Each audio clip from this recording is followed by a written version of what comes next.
হয়ে যাবে আজ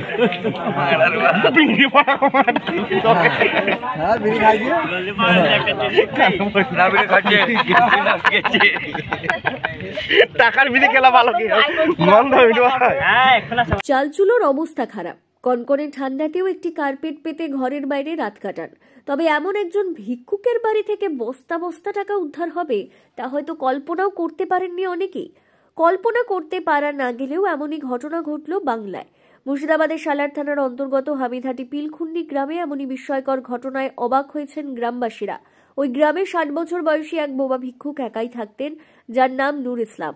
তিনি একটি ভাঙা মাটির কুঁড়ে ঘরে থাকতেন, আর সেই কুঁড়ে ঘর থেকেই উদ্ধার হয় বস্তা বস্তা টাকা, যেগুলি গুনতে গ্রামবাসীদের রীতিমতো হিমশিম খেতে হয়। এখন পর্যন্ত যেটুকু দেখা যাচ্ছে সেটা আনুমানিক প্রায় 2 লাখের কাছাকাছি হবে। মানে খুচরো, সবই তো খুচরো পয়সা, বুঝতে পারছেন, সব খুচরো, সেই 5 টাকা 2 টাকা, কেউ হয়তো 10 টাকা পর্যন্ত নোট দিয়েছে। আসলে ওই ভিক্ষুকের বাড়ির অবস্থা খারাপ দেখে এলাকার কিছু মানুষ এগিয়ে আসেন তার বাড়িতে মেরামত করে দেওয়ার জন্য।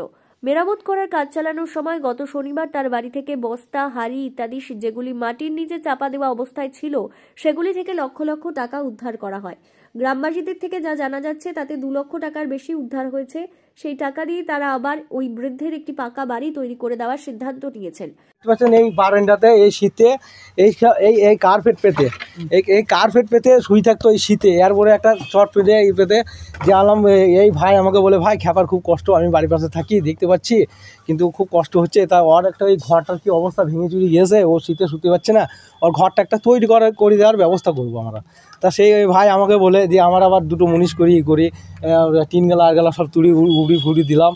তারপর ঘরের ভিতরে মালগালা সব মাটি চাপা হয়ে পড়েছিল, বুঝতে পারছেন। যে সেই মাটি চাপা এই মুনিশ আমরা সব উদ্ধার করে দেখতে, মাটিগুলো সরিয়ে আর করে দেখছি সেই বস্তা 100টার উপরে গিঁট মারা সেই বস্তা বেরোচ্ছে। খালি সেই বস্তাগুলো এক সাইডে রাখলাম, এক সাইডে রেখে তারপরে হাঁড়ি পতিলাগুলো বের করে দেখছি সেই হাঁড়ি পতিলায় 2 টাকা 1 টাকা কয়েন, আবার 5 টাকা কয়েন, 10 টাকা কয়েন সেই হাঁড়ির ভিতরে ভরা। সেইগুলো সব এক সাইডে সব রেখে দিলাম। রেখে দেওয়ার পর এক একে সব জিনিসপত্রগুলো বাইর করে একগুলো সব রেখে দিই। আমাদের মেন উদ্দেশ্য ছিল ও থাকতে পারছে না শীতে, একটা ঘর করে দেওয়ার উদ্দেশ্য। সেই করে ওই ঘরটা কোনোরকম দরজা ফরজা খুলে বের করলাম, বের করে এক সাইডে রেখে তখন বস্তাগুলো খুলছে, দেখছে ওই 10 টাকা নোট, 20 টাকা নোট, 50 টাকা নোট, 100 টাকা নোট এইসব বের হচ্ছে। জানা যাচ্ছে ওই বৃদ্ধের কাছে কেউ থাকেন না, এবং সত্যি বলতে তার কাছে টাকার মূল্যটা কি তাও তিনি অতটা বোঝেন না, যে কারণে ভিক্ষা করে যা পেতেন বাড়িতে বস্তাবন্দি করে রেখে দিতেন, আর ওখান থেকে যা খাবার পেতেন তা খেয়েই দিন গুজরাতেন।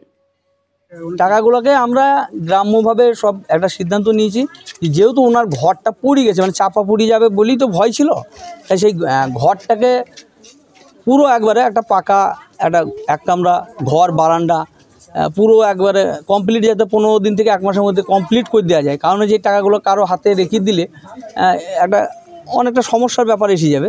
তাই সেই কারণে আমরা এলাকাবাসী হিসেবে চিন্তা করছি যে কাল থেকেই একটা ইট কিনে সিমেন্ট বা বালি দিয়ে মিস্ত্রির সঙ্গে যোগাযোগ করে ওই জায়গার উপর, ওনার জায়গার উপরেই 1 কামরা ঘর বারান্দা করে একবার কমপ্লিট করে দেওয়ার একটা সিদ্ধান্ত নেওয়া হয়েছে।